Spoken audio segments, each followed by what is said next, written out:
There are many different exercises which can all be highly effective for building muscle. While there is no single best exercise, some exercises might be slightly more effective than others. In this video, we will establish a general hierarchy to help guide you in the right direction in implementing effective exercises for muscle growth.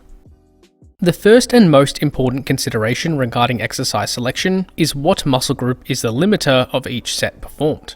In other words, if a set was taken to complete failure, which system gave out first that required you to stop the set? There are three primary systems which could potentially limit performance of a set. The first potential system is the target muscle group. This refers to local fatigue of the muscle group we are trying to train. This is what we want to be the limiter of each set, since the goal is to maximally stress the target muscle for the purposes of hypertrophy training. The tissues that are maximally stressed are going to be where the most adaptation will take place. So if the target muscle is being maximally stressed via resistance training, it is going to receive the best hypertrophic stimulus. However, it is possible for fatigue of other muscles to limit performance before the target muscle. Every exercise involves some accessory and stabilizer muscles to work simultaneously, and we don't want these muscles to prematurely fatigue and limit a set before the target muscle.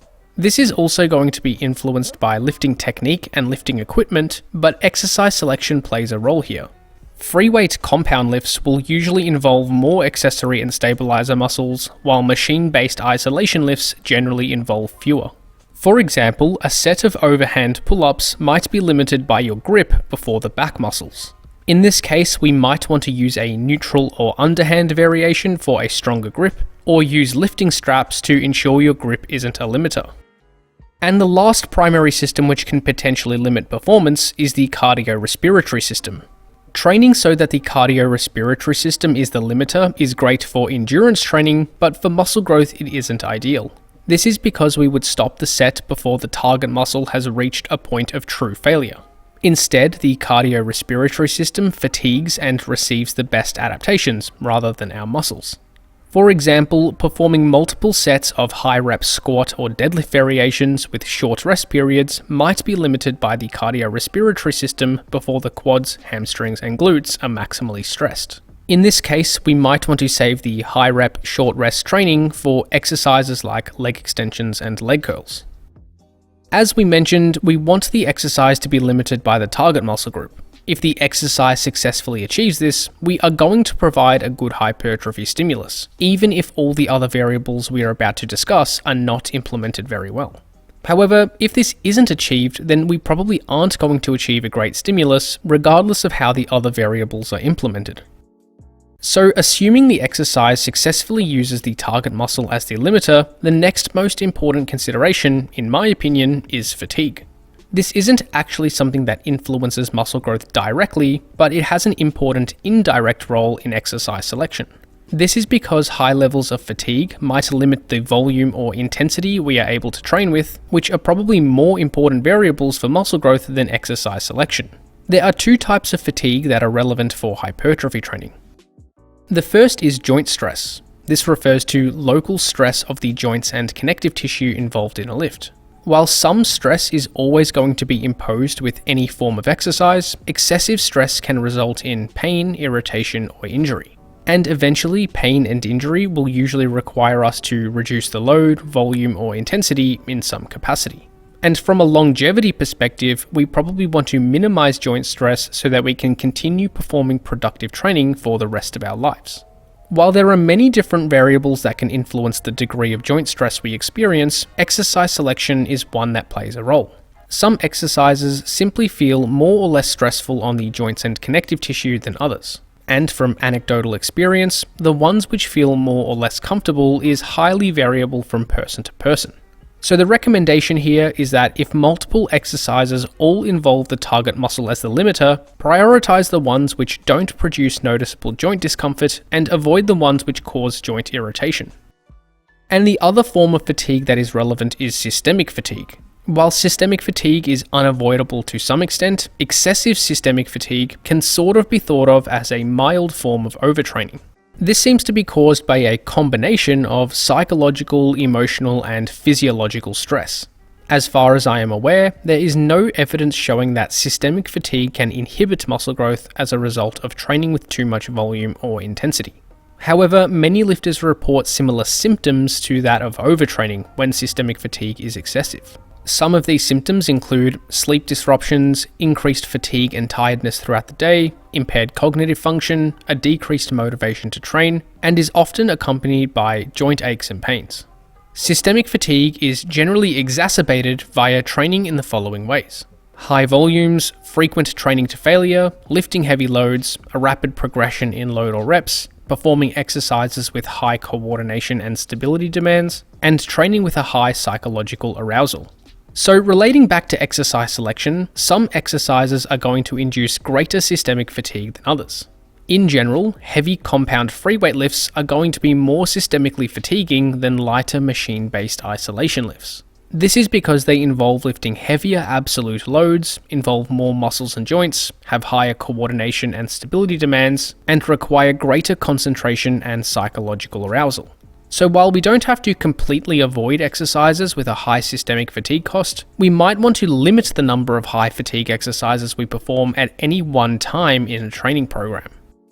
Arguably, the next most important consideration for exercise selection is stability. In the case of resistance training, this refers to how much or little movement is allowed at other joints which aren't involved in the lift.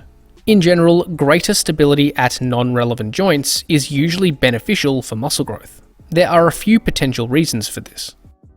Probably the main reason that instability can inhibit muscle growth is due to technique compensation. As we all know, even a slight deviation in technique can allow us to get a few more reps out of a set. And this is especially tempting towards the end of a set when we are close to failure. We are designed to move efficiently, so it is natural for us to want to start using other muscles and joints to lift. Although for hypertrophy training, we sort of want to lift inefficiently, so that the muscles we are trying to train have to work harder. While we don't really have any research which directly looks at the effect of strictness on muscle growth, this study looked at a similar concept. 30 untrained men performed 4 sets of 8 to 12 reps to failure of standing barbell curls and leg extensions 3 times per week for 8 weeks. Half the subjects trained with an internal focus, where they were instructed to focus on contracting the muscle while lifting, in other words, focusing on the mind-muscle connection, while the other half trained with an external focus, where they focused on moving the load from point A to point B. It was found that both quadriceps muscles increased in thickness similarly in both groups, whereas biceps thickness increased to a greater degree in the internal focus group.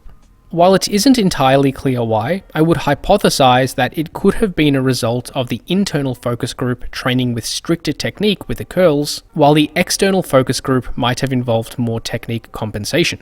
Whereas for the leg extension, there is more stability and less room for technique compensation, so quadriceps hypertrophy was similar. All this to say that we might want to preference exercises which provide greater stability to minimize technique compensation. For example, a seated cable fly might be a little better than a standing cable fly for chest hypertrophy.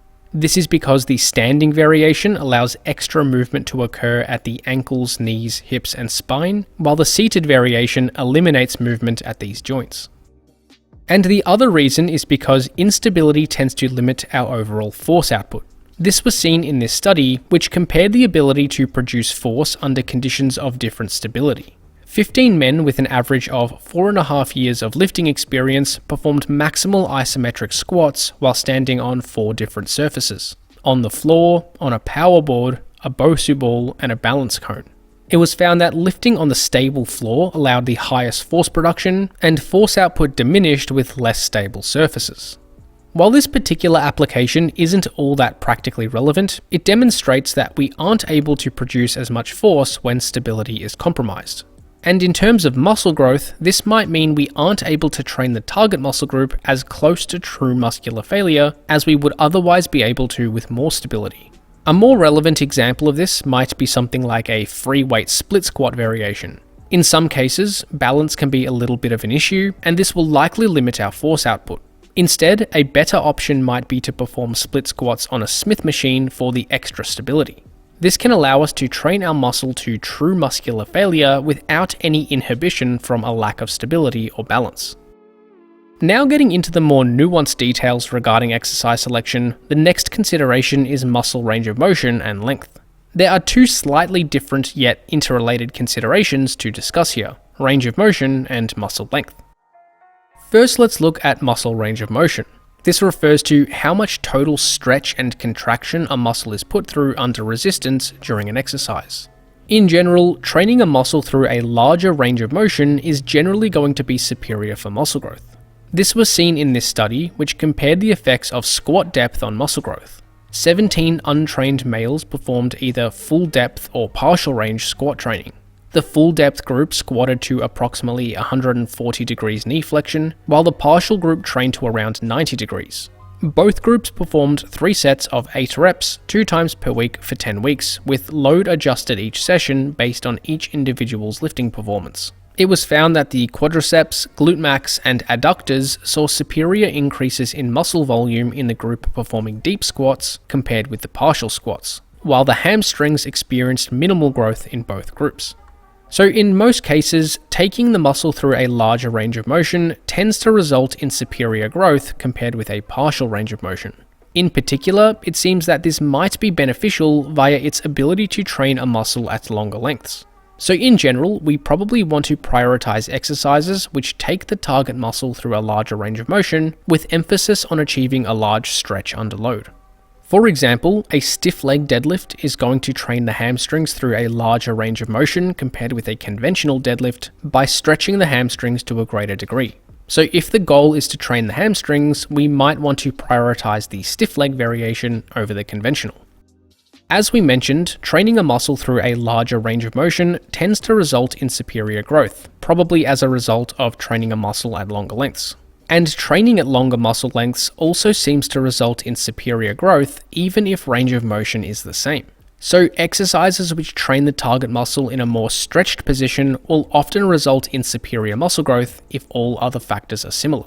This was seen in this study, which compared hamstrings hypertrophy between the seated and lying leg curl exercises. 20 untrained adults performed seated leg curls with one leg and lying leg curls with the other leg for 5 sets of 10 reps at 70% 1RM 2 times per week for 12 weeks.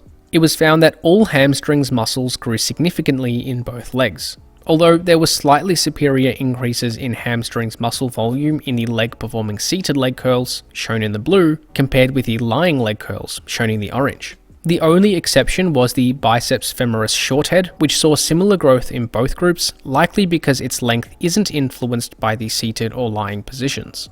So even though total range of motion was the same, the seated leg curl was slightly superior. This is most likely because the seated leg curl places the hamstrings muscles in a more lengthened position due to the hips being flexed. So we usually want to prioritize exercises which train the target muscle in a more lengthened position if we have the option. Now getting into even more nuance, let's discuss the resistance profile of the exercise. This is probably the least important consideration we've discussed so far, so it isn't something to stress too much about. The resistance profile of an exercise refers to how much tension it provides at different parts throughout the range of motion. And similar to the muscle length discussion, there is some evidence finding that providing more tension when a muscle is in a more stretched position tends to result in superior growth. For example, this study compared the effects of performing 2 different bicep curl variations with different resistance profiles. 31 women with at least 6 months training experience performed either seated incline dumbbell curls or dumbbell preacher curls for 4 sets of 6 to 18 reps to failure 3 times per week for 9 weeks. The seated incline curl involves less resistance in the bottom position and more at the top, while the preacher curl has more resistance in the bottom position and less at the top. It was found that the preacher curl resulted in superior overall increases in biceps muscle thickness compared with the seated incline dumbbell curl. Although it should be noted that this might be due to other factors too, such as having greater stability with the preacher curl. So although more evidence is required to understand the magnitude of these effects, selecting exercises with higher tension when the target muscle is at a longer length are likely to be favourable for muscle growth. And this is probably going to have more of a benefit in some instances over others. For example, most barbell or dumbbell pressing exercises are naturally harder in the bottom position and easier in the top position.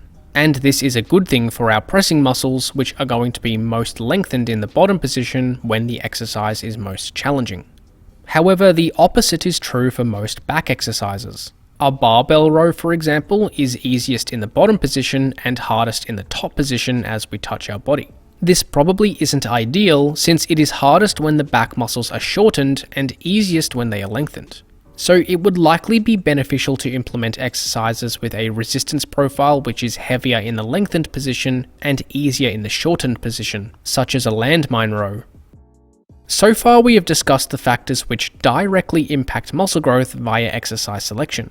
However, there are some additional considerations which probably don't directly influence how effective an exercise is, but might still influence what exercises we select. The first consideration is the fact that we usually perform multiple different exercises for each muscle group, which is usually a little better than only performing a single exercise for a muscle. This was seen in this study, which compared the effects of training each muscle group with a single versus multiple exercises. 22 previously trained men performed either one of the following training programs. The no variation group performed the same exercises for chest, back, biceps, triceps, quadriceps, and hamstrings, each session 3 times per week. While the variation group performed a similar routine but performed a slightly different exercise variant, training the same muscle groups in each of the 3 sessions. After 9 weeks, both groups experienced gains in muscle thickness, but the variation group saw slightly superior growth in most of the muscles measured, shown in the orange. This may be due to differences in regional hypertrophy, or it could simply be a result of more novelty. In either case, this suggests that we don't have to always try and select the single most effective exercise every workout. You might have a handful of exercises you currently prefer for each muscle group, and you can implement a few of each within your training routine. Another additional consideration for exercise selection is your individual training status. In other words, how long you have been lifting for, how strong you are, and how close you are to your genetic muscular potential. Beginners usually benefit more from easy to perform and convenient exercises. This is because they haven't yet developed great technique, and anything they do will result in significant muscle growth. Beginners should mostly focus on being consistent in the gym rather than worrying about exercise selection too much.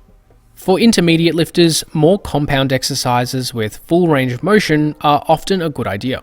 This is because these lifters still have good growth potential, so training more muscle groups simultaneously is usually enough to produce growth even in accessory muscles, which can make training more efficient. And for advanced lifters, they have already built most of the muscle mass they can, so any further gains are going to require a more intense training stimulus. One way to improve the training stimulus is by using more specialized exercises which maximally stress a particular muscle group. This means exercises which take advantage of some of the nuances we discussed, such as training at longer muscle lengths and altering the resistance profile of the movement. This is likely more important for advanced lifters because they require a greater training stimulus to elicit any meaningful muscle growth adaptation. For example, a primary squat pattern for a beginner might be a leg press. For an intermediate, this might transition to a back squat, and for an advanced lifter, this might be a heel-elevated Smith machine squat to maximally stress the quads while minimizing systemic fatigue. And the last additional consideration is if you also have other strength goals. While muscle growth can be achieved using many different exercises, strength is specific. In other words, you get stronger at the lifts you train. This was seen in this meta-analysis, which analysed the body of evidence comparing the effects of training with free weights versus machines. As we can see, there was no significant benefit for muscle growth when comparing free weights versus machines. Both are effective for hypertrophy. However, the strength outcomes were different. It was found that machine lifts were better at developing strength for machine lifts, and free weights were better at developing strength for free weight lifts. In other words, you get stronger at the lifts you train. So if you have additional strength goals, you would want to include those specific lifts in your program. Most strength lifts are still usually going to be effective for building muscle mass, but they tend to induce greater joint stress and systemic fatigue. With all this information, let's establish some practical recommendations. The most important consideration for exercise selection when it comes to muscle growth is that the target muscle is the limiter of each set. Beyond this, fatigue is probably the next most important consideration. Prioritize exercises which feel safe and healthy on the joints, and avoid exercises which cause joint irritation and those which produce excessive systemic fatigue. Arguably, the next most important consideration for exercise selection is stability. Exercises with greater stability at other joints which aren't required to contribute are generally going to be more favourable. This is so that as close to 100% of the stress is directed towards the target muscle and it can be trained to true muscular failure. Getting into the more nuanced details now, we have muscle range of motion and muscle length. With all other factors equated, exercises which train the target muscle through a larger range of motion, and more specifically train the muscle at a longer length, tend to produce superior growth. And lastly, we have the resistance profile of the exercise. Similar to the muscle length discussion, exercises which provide more tension in the lengthened range of an exercise seem to be a little better for hypertrophy.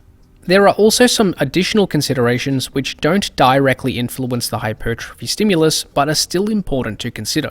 First is that you don't necessarily need to find the one best exercise for a muscle group if you are performing multiple exercises for each muscle anyway. Second is that the exercises which are most effective might differ based on your training status.